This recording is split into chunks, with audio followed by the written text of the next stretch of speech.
হর্ষ, হর্ষ, কি হলো ভাই?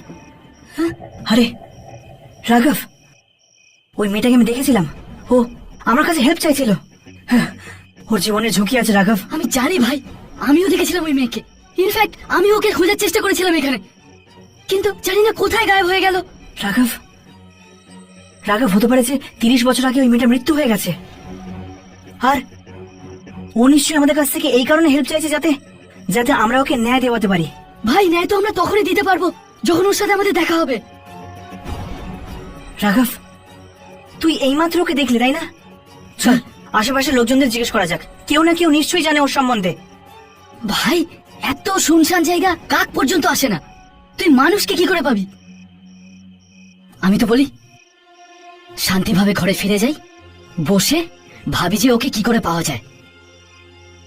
ঠিক আছে চল।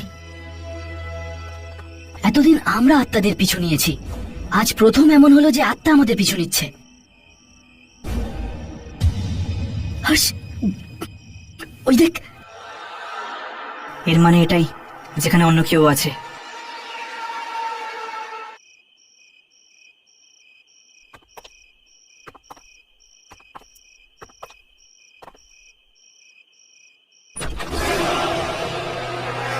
এসেছো তোমরা দুজন?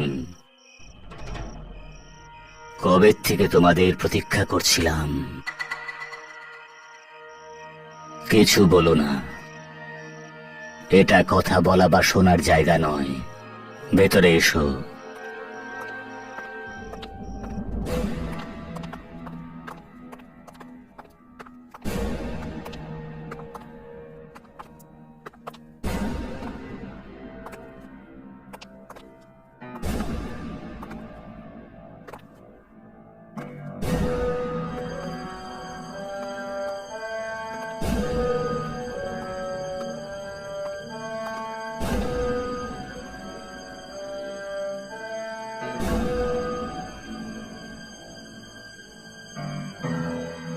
মনে হয় এখানে আত্মাদের পার্টি চলছে।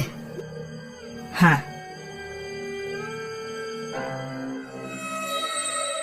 রাঘব ওই ক্যালেন্ডারটা দেখ, জুলাই 1980 ডেট লাগানো রয়েছে। এরা এখনো 1980তেই রয়ে গেছে। হ্যাঁ, মনে হচ্ছে এরা সময়ের জালে জড়িয়ে পড়েছে। রাঘব, হ্যাঁ তোর মনে আছে ওই চিঠিতেও জুলাই 1980 তারিখ লেখা ছিল? হ্যাঁ ভাই, হর্ষ আমার এখানে বহুত বড় গড়বড় লাগছে। তোর মনে আছে ওই মহিলাটি আমাদের কি বলেছিল?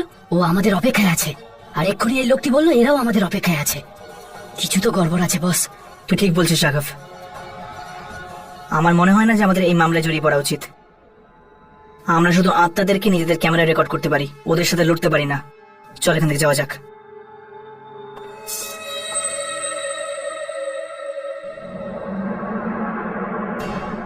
এই জায়গাটা দেখে আমার অত্যন্ত চেনা চেনা লাগছে রাঘব। হ্যাঁ ভাই, আমার মনে হচ্ছে যে আমি এখানে আগেও এসেছি। রাঘব, সেই মেয়েটাই। হেই, দাঁড়াও। হেই, হেই, দাঁড়াও।